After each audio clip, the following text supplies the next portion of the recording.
Hello, my friend. I'm here today with my friend Mathu from the Netherlands, but who lives in Wales. Now, Mathu is a very special person. She left her home in the Netherlands when she was 19 years old and traveled around the world, much of the time by herself. She'll tell us more about it. And after those 10 years, she settled down in Wales, where she lives a self-sufficient life and has built her own house.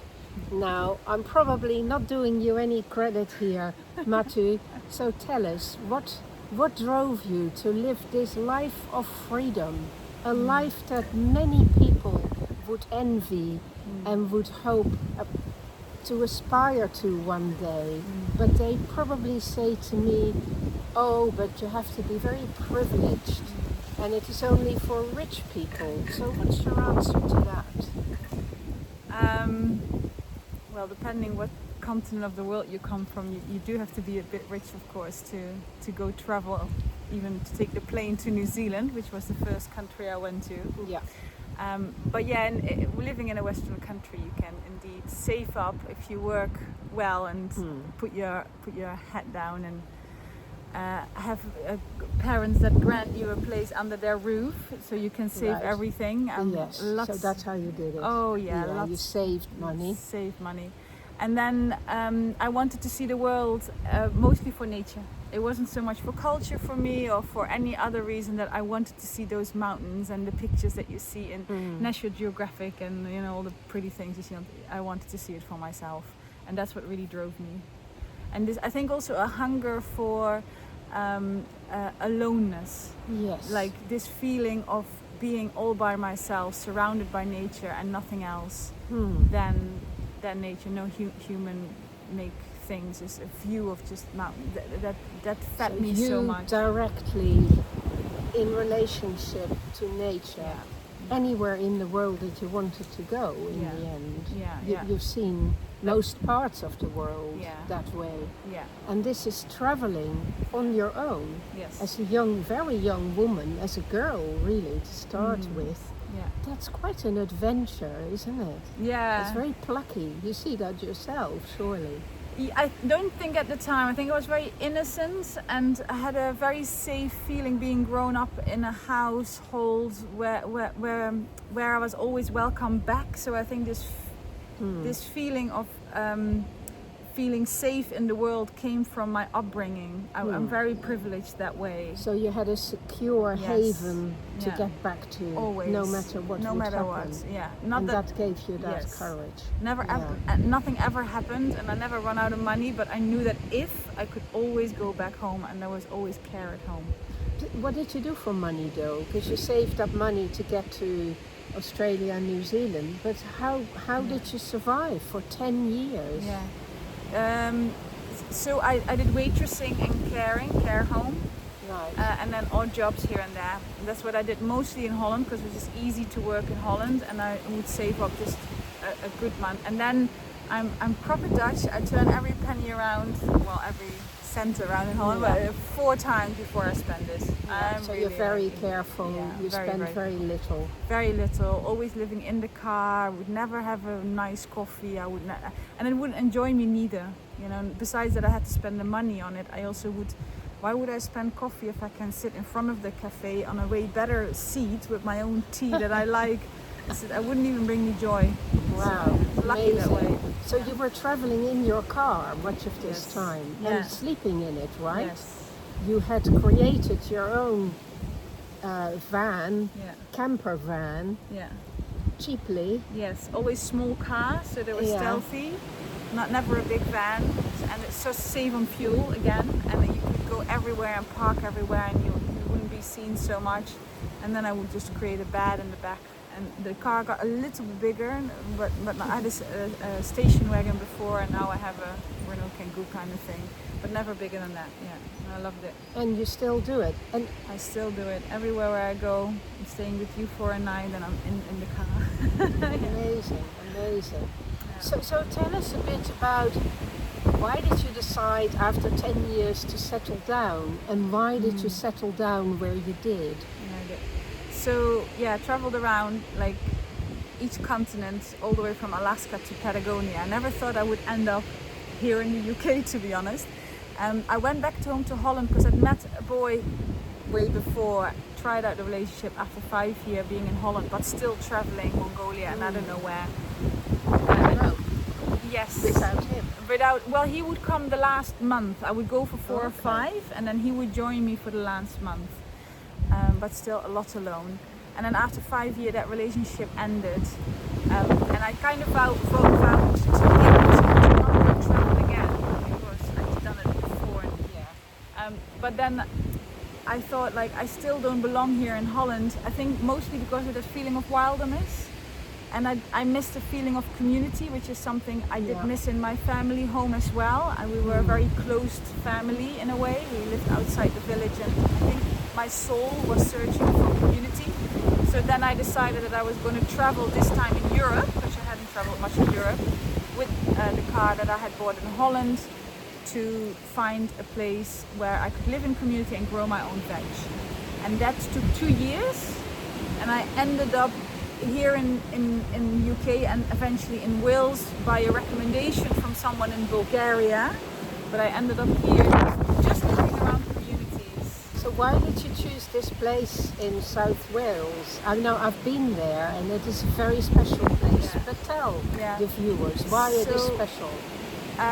It just, for me, it clicked. It's the person who developed the community is a yes person. He allows things to evolve and develop, and that gives a tremendous amount of freedom. And I think that is what really appealed to me in that community. I felt very, very free. We give, and I think I also vowed to myself that I never want to pay rent anymore. And here we work for our rent, and that gives me a feeling of freedom. In other words, you contribute to the community, and I happen to know it's the gardening that you oversee for the community. And that is not just gardening, that is gardening to live and eat, and you oversee that as your gift to the community in return for you having the space to have built your own home and to live there and do what you want for the rest of the time. Together with another guy, we're the main gardeners, and what I was looking for those 2 years is where I could grow my own food. I was sick with the supermarkets, and we're totally self-sufficient. Wow, since I've been there, I've been fruit and veg self-sufficient, and it's such an amazing feeling. And then, but this Rolly, the owner of the community, also really encouraged me to build my own wagon. So now I'm gonna buy a caravan and put a wood burner in it. He says, no, if you want to, we're here, we can help you and guide you through the steps. And I said, okay. So you did that. And you live in your own home. And you're also off-grid, aren't you? Solar panel. All solar power. I am to the water source. We are main waters, but where the energy is solar.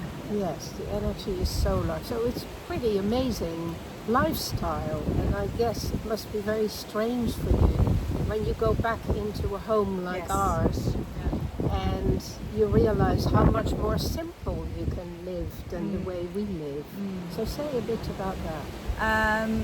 I think going back into houses, I really feel the enclosement of a regular house, being or in the car or in my own little house, which is 2.5 by 5 meters with massive open doors, so very much in and out. And then I have a teepee, so in the summer I sleep in my teepee or outside. We had such an amazing summer, so for 3 weeks there was no rain and I slept outside under the oak tree. So indeed, like the enclosedness of especially in summer when it's nice outside, in winter the coziness might be nice, but it feels weird in a house. And also the amount of stuff that some people accumulate, it brings a lot of overwhelm. I'm really noticing that the more stuff, the more overwhelm. So the freedom is not just about being self-sufficient, it is also about learning to live more simply and with less. And in a way that you can sustain much more easily. I would really recommend it. I'm very fortunate that I had that naturally coming within me. I did not have to do much for it. It's just my natural tendency, but I can really recommend it. Yeah, definitely. So I'm sure a lot of people are thinking, oh, how does she do that? You know, how do you survive with just, you know, a bit of gardening and things like that? And how does the community work out? And what happens when you grow older? Yeah, I have no idea what happens when I grow old. I have a lot of trust in my capability to be of service in some way, and having traveled so much, I think that's where that trust comes from, knowing that there's always something needed in a community that each person that comes in can offer. Yeah. So I'll trust that that will happen for me as well. And surviving right now is, I love to work, which is another given that not everyone has, but because you are doing what you like to be doing. Nobody is telling you what to do. Yeah. And then with the food and the hobbies that I have, and it really works for me in this community. And through that, I can just put that out, and it just comes. I do massages, and it works really well. We have a lot of retreats, so it really flows well for me also with the money. So it's a well-rounded life, and you feel quite secure in it. Yes. And you feel you're living what you have chosen to live, and that feels good.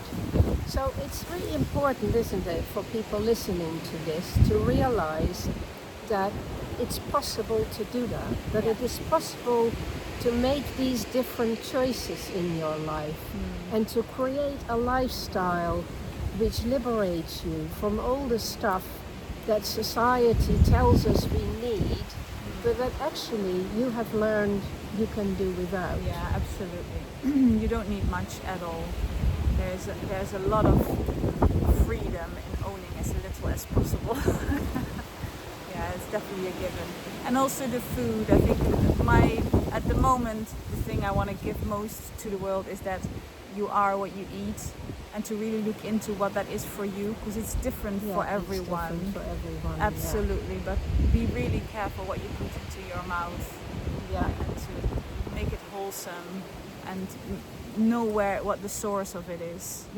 Or even knowing what the source is already excludes so much crap. Yeah, you mean a lot of toxic stuff that is put on food, and additives. Yeah, all the processed stuff. Processing. And just local. With if you do eat meat, then make it local. You know, like make sure that there's no antibiotics and stuff. Just make it as pure as possible. The purer you eat, the purer you are yourself. Yeah, and you really feel that in yourself. And the growing is the biggest connection I feel that you can have with your head, to get this sense of that we're all connected. To me, growing is the first thing to do if you want to feel connected. Yeah. So that's where it starts. For me personally, it's different for everyone. Some people find connection through pets and stuff, but for me, growing is where I feel connected. Yeah. And that is what set you on that path, to know that you could develop this and evolve this lifestyle in a community, of course. You're not isolated, you're not on your own. So you know you have these allies, you have this solidarity in your community, you have a system, you meet once a week, you talk through problems, you sort things out, you support each other, right? Absolutely. And again, that's not for everyone. There's some people, for that it's just too much. They get too much in, and community is actually overwhelming. Yeah. So it's very important that we have different types of communities where all those different types of people that we have in this world at the moment find their ways. But we cannot live without community around us. No, it's absolutely vital. But what you're saying is it's also important to choose the type of community that you feel at one with. Yeah. So that you don't feel oppressed by the people you live with. Yes. And you did that very carefully by going around. 2 years it took me. Yeah. And so you visited a lot of these communal setups where people live off-grid in a self-sufficient way, and you looked for a place that was quite pure, where they were making their own food and growing their own food and as independent as they could be. Yeah, and still we have this retreat center which brings a lot of hustle and bustle in, and some communities they just have houses on a piece of land, so you're entirely kind of independent, but still have but this isolated. care Care yes, from yes. each other. Like if something goes wrong, and they that's- share the lawnmower, for example, only. But there is this. You are in connection with the people around you, because community can mean so much. Yeah. There's so many ways, shapes, and So forms. many different sorts Yes. of communities. So that is a bit like the gardening, isn't it? You've got to figure out how to create a community that works, and how to be supportive to each other, and how to resolve tensions and problems. Yes. I know when I was there for 4 or 5 days, I heard from a lot of people about various problems they were tackling, and they wanted to talk it through and think of different solutions. And I know that was a very active process. It wasn't kicking against it. It was, I'm having this problem. What do you think about this? How could we solve that? Or what could we do? So there is a sort of an attitude of working it out together. Yes, and allowing. Yeah. That it's two sides of the coin. So there's definitely a proactive part, but there's different people in the world that actually have been damaged or like traumatized by proactiveness, and actually are so protective about that part. So then there also needs to be an allowance that, and of course there's a balance in this as well, but the allowance of that is also okay, as long as there is a forward motion towards communication, towards this proactiveness. Absolutely right. So it has all these different levels, doesn't it? It's how you build your house, how you choose the space in which you live, what you cultivate, what you put inside of you, who you surround yourself with, and what you do together. What about the spiritual element?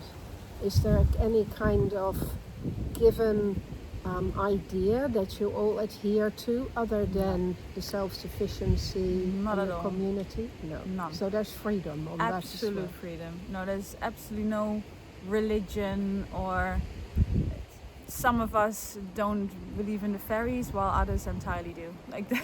Yeah. So it's not a sect. Absolutely. Everybody is free to have Yes. their own beliefs and to practice whatever they want. That's the allowance. Yeah. Rawley himself, who is the initiator, is, as I say, he's a yes man. He's all allowance. He allows. Inclusive. Very Yeah. much. Yeah.